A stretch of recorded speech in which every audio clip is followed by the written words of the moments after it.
Hello and welcome to another episode of the NK Active podcast. My name is Nick Knight, podiatrist and director here at NK Active. So, last episode we spoke about treatment options for plantar fasciitis. And I thought it would be good for this episode to actually go into a little more detail about what plantar fasciitis is, because it is something that is actually really common. However, it's something, in my opinion, that is often diagnosed. For the number of plantar fasciitis cases we see in clinic or over a video appointment, we most probably see the same again of people who think they have plantar fasciitis or being told they have plantar fasciitis, but actually turn out to have something different.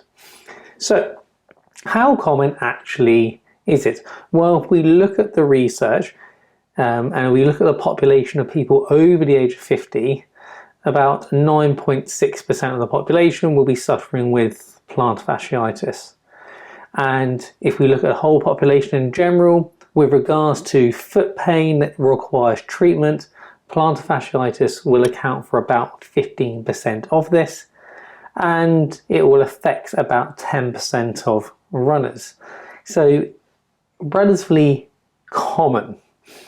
So what actually is plantar fasciitis? So how does it actually really present? Well, let's have a bit of a recap. So typically what you'll find with plantar fasciitis is that there'll be some pain along the bottom and the inside of the heel. You'll notice the pain will be worse when you get up in the morning or after a period of rest. The walking around for the first few minutes will be rather unpleasant, and then things will begin to ease off.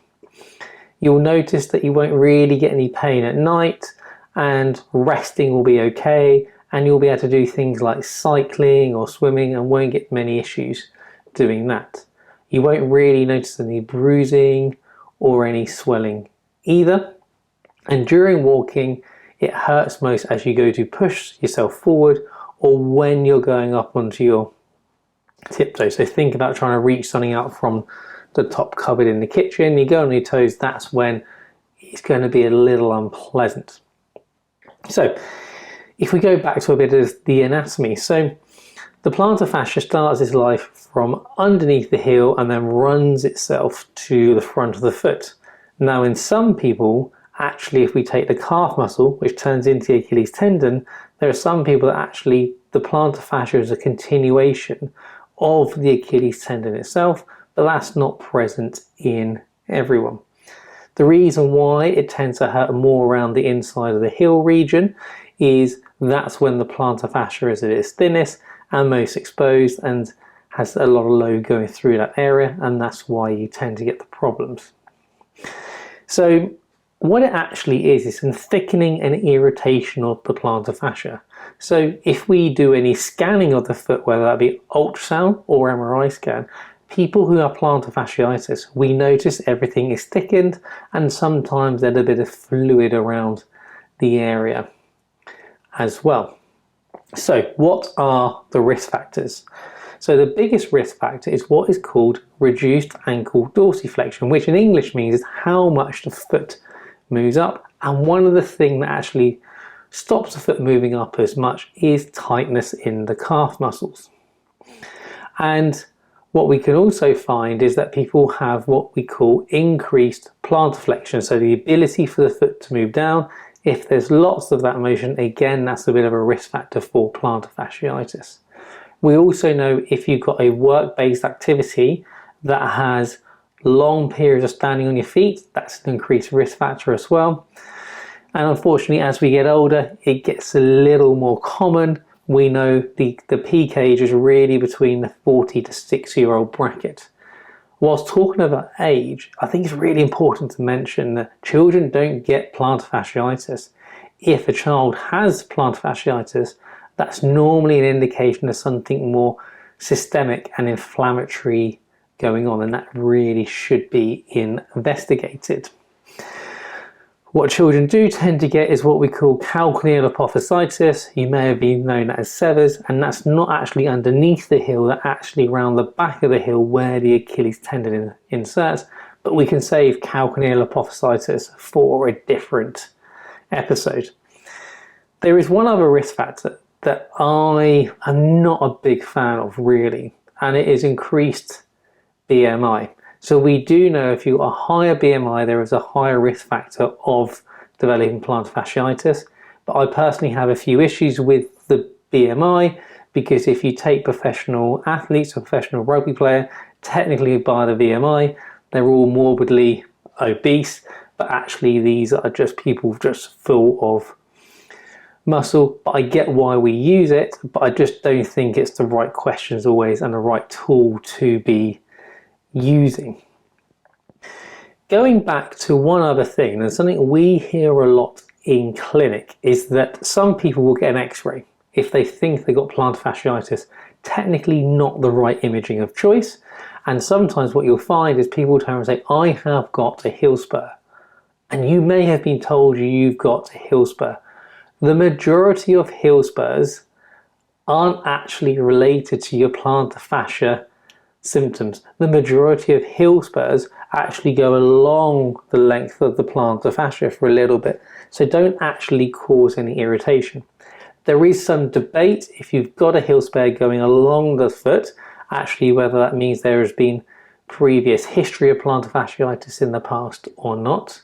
The only heel spurs that really tend to cause any problems are the ones that are actually coming down vertically, and they are pretty rare.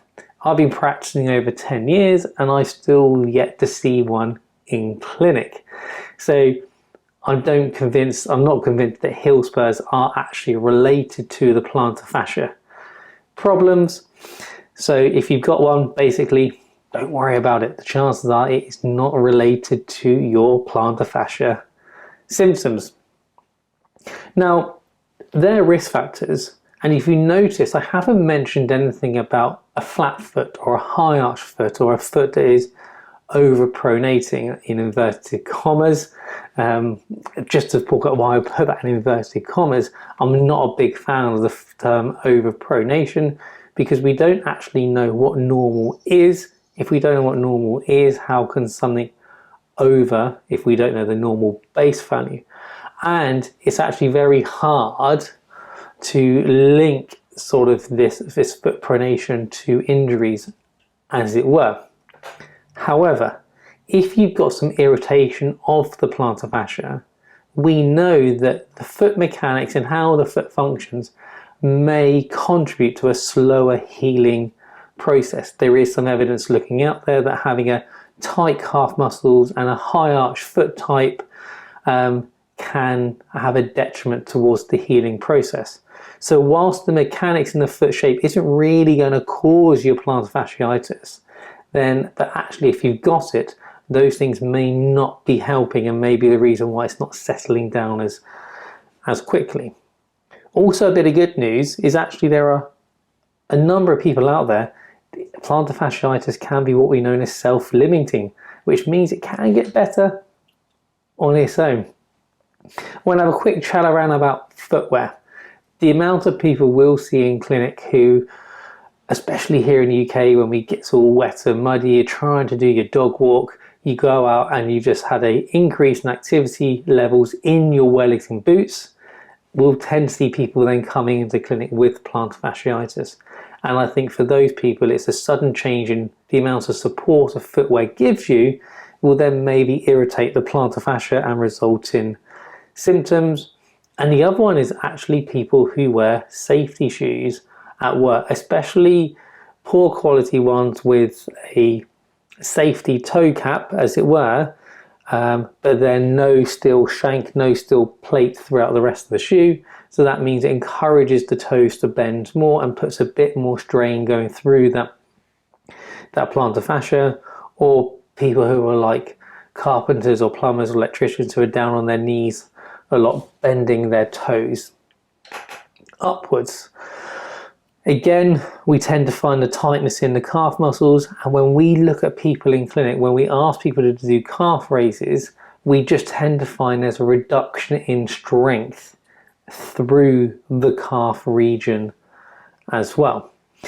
So If we sort of think about then things that can be contributing, that can put you at risk of getting plantar fasciitis, and there are some elements that we can and can't change.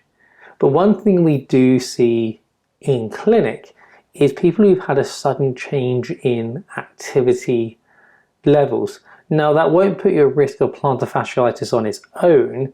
It can put you at risk of developing most lower limb injuries as well. And this may well be that you have decided to sign up for a marathon, you've missed a couple of weeks due to work and life, and then you decide, let's try and cram all those miles back in, and you just increase the amount of activity that you're doing quite quickly. That can put you at risk of developing your plantar fasciitis. Now, to throw a bit of spanner into the works as well, it is possible to have plantar fasciitis and something else going on at the same time. Because if you've got plantar fasciitis or you've had plantar fasciitis, you'll notice I said it will tend to be worse when you go to push forwards.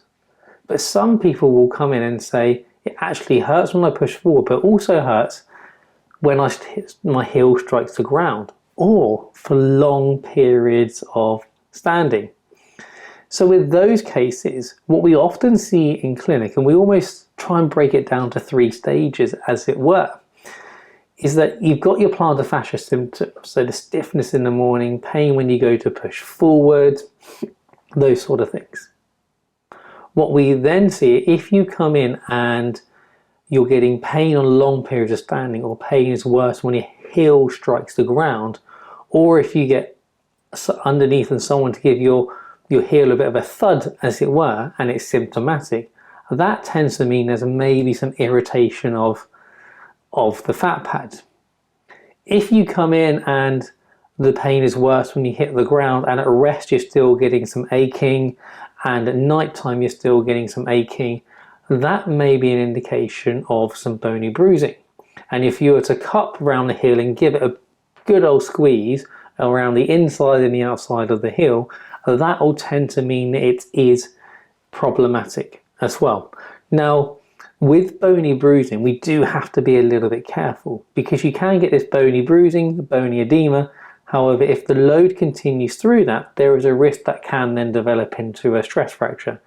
Quite rare, but not uncommon, and I have seen a few in clinic, and this is where the use of an MRI scan can be really helpful to look to see if there's any bone stress occurring, and then apply the appropriate treatment.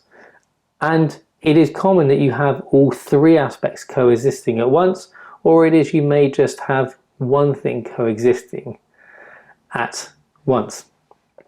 So there we have it. There's a bit of an overview about what plantar fasciitis is, some of the risk factors, and other things it may well be if you're not sure it is plantar fasciitis. Do go head over to our YouTube channel, just type NK Active into YouTube, and you'll actually find we've got a plantar fascia playlist talking about the different types of heel pain you may get, different self-help treatment options, taping, exercise advice.